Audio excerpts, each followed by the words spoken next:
तो इसका एक सेंटेंस में मैं आंसर दे देता हूं पहले, उसके बाद मैं एक्सप्लेन करता हूं। देखो पहला एक सेंटेंस में आंसर ये है कि आप साइंस और सिम्टम्स देख के कोलेस्ट्रॉल कभी भी डिसाइड नहीं कर सकते हो। अगर ये होता तो डॉक्टर्स बहुत आसानी से कोलेस्ट्रॉल को डिसाइड कर सकते हैं और बहुत सारे लोगों की जान बच सकते थे, पर actually this is not possible, क्योंकि कोलेस्ट्रॉल बॉडी में ज्यादा होने की कोई सिम्टम्स ऐसा आता नहीं है। बेसिकली कोलेस्ट्रॉल अगर खुद इसके अमाउंट बॉर्डर लाइन हाई हो या फिर थोड़ा हाई हो, कोई सिम्टम शो नहीं करता है।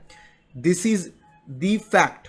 तो इसको पता करने के लिए हमें ब्लड टेस्ट करना ही पड़ता है, बहुत सिंपल सा आसान सा ब्लड टेस्ट जो लिपिड प्रोफाइल होता है, जिसमें एलडीएल एचडीएल कोलेस्ट्रॉल पूरा ट्राइग्लिसराइड कंबाइन करके हम टेस्ट कर लेते हैं एक ही ब्लड टेस्ट से। उससे पता चल जाएगा कि बॉडी में कोलेस्ट्रॉल ज्यादा है या नहीं, कौन सी टाइप के कोलेस्ट्रॉल और फैट बॉडी में ज्यादा है, उसके हिसाब से हम डायग्नोसिस करते हैं, उसके हिसाब से हम ट्रीटमेंट स्टार्ट कर सकते हैं। तो ये गया एक सेंटेंस का आंसर। अभी हम बात कर लेते हैं कि कोलेस्टेरॉल क्या चीज है और कोलेस्टेरॉल ज्यादा होने पर क्या प्रॉब्लम हो सकता है, और कोलेस्टेरॉल ज्यादा या कम होने पर ये ब्लड टेस्ट से हमको क्या पता चलेगा। तो देखिए पहली बात तो है कि कोलेस्टेरॉल एक फैट कंपोनेंट है जो लिवर प्रोड्यूस करता है, एक वैक्सी फैट तरीके का कंपोनेंट। और ये कोलेस्टेरॉल बहुत इंपॉर्टेंट कंपोनेंट है ब्लड की, बॉडी की, क्योंकि कोलेस्टेरॉल हमारे जो बॉडी में देख रहे हो आप सेल से बना हुआ होता है, कोशिका से, तो उसका सेल मेम्ब्रेन, उसमें कोलेस्ट्रॉल का होना बहुत इंपॉर्टेंट होता है, अदरवाइज सेल फंक्शन नहीं करेगा। तो इसके लिए कोलेस्ट्रॉल चाहिए। विटामिन डी की प्रोडक्शन के लिए बॉडी के अंदर कोलेस्ट्रॉल चाहिए, और उसी के साथ साथ कुछ हार्मोन्स बॉडी में तैयार होता है, उसके लिए भी कोलेस्ट्रॉल चाहिए। तो कोलेस्ट्रॉल के बिना ये सारी चीज नहीं होगा, बॉडी फंक्शन नॉर्मली नहीं करेगा। तो कोलेस्ट्रॉल का होना बहुत जरूरी होता है, मगर उसका लिमिट, उसका एक नॉर्मल लिमिट होता है, उसके अंदर होना चाहिए। उससे ज्यादा हो जाएगा तो प्रॉब्लम हो जाएगा, राइट। तो अभी बात है कि कोलेस्ट्रॉल एक फैट सब्सटेंस है और ब्लड एक्वस है, मतलब ब्लड का मैक्सिमम कंपोनेंट पानी है ब्लड में। तो पानी और फैट, राइट, दो एक साथ मिलता तो नहीं है, हमें सबको पता ही है। तो कोलेस्ट्रॉल जब लीवर में तैयार होगा, उस कोलेस्ट्रॉल को वहां से बॉडी में सर्कुलेट करना पड़ता है, या फिर जो है ना कोलेस्ट्रॉल जो भी ब्लड में सर्कुलेट कर रहा है वो शरीर के अलग अलग सेल्स में जाएगा, काम करेगा, फिर से उस वहां से वापस आ जाएगा लिवर में। और लिवर जो toxic part of the cholesterol है, जो नहीं चाहिए बॉडी में, उसको एलिमिनेट कर देगा बॉडी से। तो यही नॉर्मल कोलेस्ट्रॉल का लाइफ साइकिल है। मगर कोलेस्ट्रॉल को इसके लिए ब्लड के थ्रू जाना पड़ता है, क्योंकि बॉडी में एक ही ट्रांसपोर्ट सिस्टम है, वो है blood, right, that is the connective system. तो ब्लड पानी से बना हुआ है और कोलेस्ट्रॉल है फैट, तो फैट पानी में घुलेगा नहीं। तो फैट मतलब कोलेस्ट्रॉल को ब्लड के अंदर में से ले जाने के लिए वेसल्स चाहिए होगा, और वो है प्रोटीन, जिसको हम लिपोप्रोटीन कहते हैं।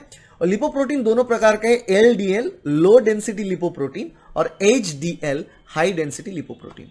अब देखिए लो डेंसिटी लिपोप्रोटीन जो है शरीर के लिए बहुत ही खराब है, उसको हम खराब और बैड कोलेस्ट्रॉल भी बोलते हैं। तो बॉडी में अगर लो डेंसिटी लिपोप्रोटीन का अमाउंट बढ़ जाता है तो वो इंडिकेशन है कि बॉडी में कोलेस्ट्रॉल ज्यादा है।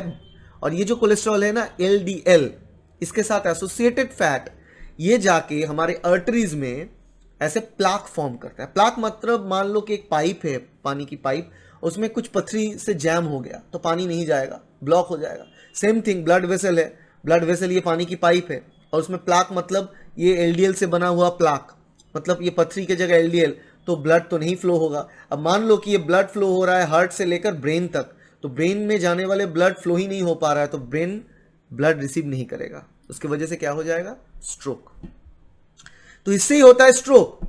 सिमिलरली ये ब्लड सप्लाई अगर हार्ट में खुद की ब्लड सप्लाई में ऐसे प्लाक फॉर्म करता है और ब्लड नहीं पहुंचता है तो हो जाएगा हार्ट अटैक और हार्ट फेलियर। तो इसी हिसाब से ये प्लाक फॉर्म करता है एलडीएल, जिसको हम बैड कोलेस्ट्रॉल बोलते हैं। और जो एचडीएल है उसको हम अच्छे कोलेस्ट्रॉल और गुड कोलेस्ट्रॉल बोलते हैं, क्योंकि एचडीएल क्या करता है, ये जो कोलेस्टेरॉल्स रहता है, कोलेस्टेरॉल्स को लेकर लिवर तक पहुंचा देता है, रिसाइकल करता है, ताकि लिवर इस कोलेस्ट्रॉल को जितना चाहिए यूज करेगा उतना बात। जो एलडीएल है उसको क्लियर करता है ब्लड से, और ये एलडीएल को लेकर जाता है लिवर में, और लिवर एलडीएल को ब्रेक कर देता है, डिस्ट्रीब्यूट करके उसको डिटॉक्सिफाई करता है। तो ये अच्छी बात है एचडीएल के बारे में। तो किसी के शरीर में अगर एलडीएल का मात्रा ज्यादा हो, एचडीएल का मात्रा कम हो, उसका मतलब है प्लाक फॉर्मेशन चांस रह जाएगा। और अगर प्लाक फॉर्म हो गया तो उससे क्या हो जाएगा, आर्टरी क्लॉग हो जाएगा, आर्टरी जैम हो जाएगा।